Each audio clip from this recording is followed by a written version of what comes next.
जौहर की गाथाओं से भरे पृष्ठ भारतीय इतिहास की अमूल्य धरोहर हैं।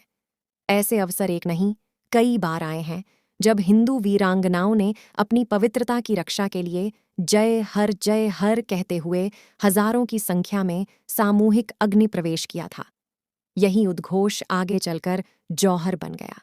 जौहर की गाथाओं में सर्वाधिक चर्चित प्रसंग चित्तौड़ की रानी पद्मिनी का है, जिन्होंने 26 अगस्त 1303 को 16,000 क्षत्राणियों के साथ जौहर किया था।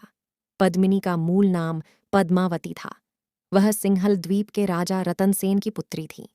एक बार चित्तौड़ के चित्रकार चेतन राघव ने सिंहल द्वीप से लौटकर राजा रत्न सिंह को उसका एक सुंदर चित्र बनाकर दिया। इससे प्रेरित होकर राजा रत्न सिंह सिंहल द्वीप गया और वहां स्वयंवर में विजयी होकर उसे अपनी पत्नी बनाकर ले आया। इस प्रकार पद्मिनी चित्तौड़ की रानी बन गई। पद्मिनी की सुंदरता की ख्याति अलाउद्दीन खिलजी ने भी सुनी थी। वह उसे किसी भी तरह अपने हरम में डालना चाहता था। उसने इसके लिए चित्तौड़ के राजा के पास धमकी भरा संदेश भेजा, पर राव रतन सिंह ने उसे ठुकरा दिया। अब वह धोखे पर उतर आया।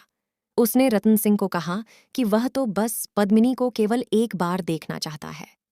रतन सिंह ने खून खराबा टालने के लिए यह बात मान ली।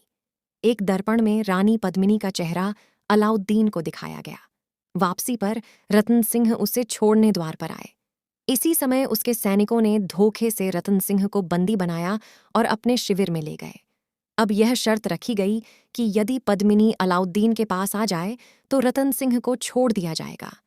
यह समाचार पाते ही चित्तौड़ में हाहाकार मच गया, पर पद्मिनी ने हिम्मत नहीं हारी। उसने कांटे से ही कांटा निकालने की योजना बनाई। अलाउद्दीन के पास समाचार भेजा गया कि पद्मिनी रानी है, अतः वह अकेले नहीं आएंगी। उनके साथ पालकियों में 800 सखियां और सेविकाएं भी आएंगी।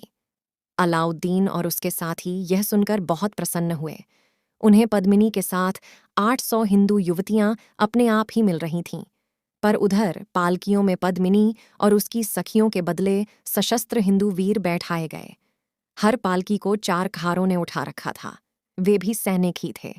पहली पालकी के मुगल शिविर में पहुंचते ही रतन सिंह को उसमें बैठाकर वापस भेज दिया गया और फिर सब योद्धा अपने शस्त्र निकालकर शत्रुओं पर टूट पड़े। कुछ ही देर में शत्रु शिविर में हजारों सैनिकों की लाशें बिछ गईं। इससे बौखलाकर अलाउद्दीन खिलजी ने चित्तौड़ पर हमला बोल दिया। इस युद्ध में राव रतन सिंह तथा हजारों सैनिक मारे गए। जब रानी पद्मिनी ने देखा कि अब हिंदुओं के जीतने की आशा नहीं है, तो उसने जौहर का निर्णय किया। रानी और किले में उपस्थित सभी नारियों ने संपूर्ण श्रृंगार किया। हजारों बड़ी चिताएं सजाई गईं। जय हर का उद्घोष करते हुए सर्वप्रथम पद्मिनी ने चिता में छलांग लगाई और फिर क्रमशः सभी हिंदू वीरांगनाएं अग्नि प्रवेश कर गईं।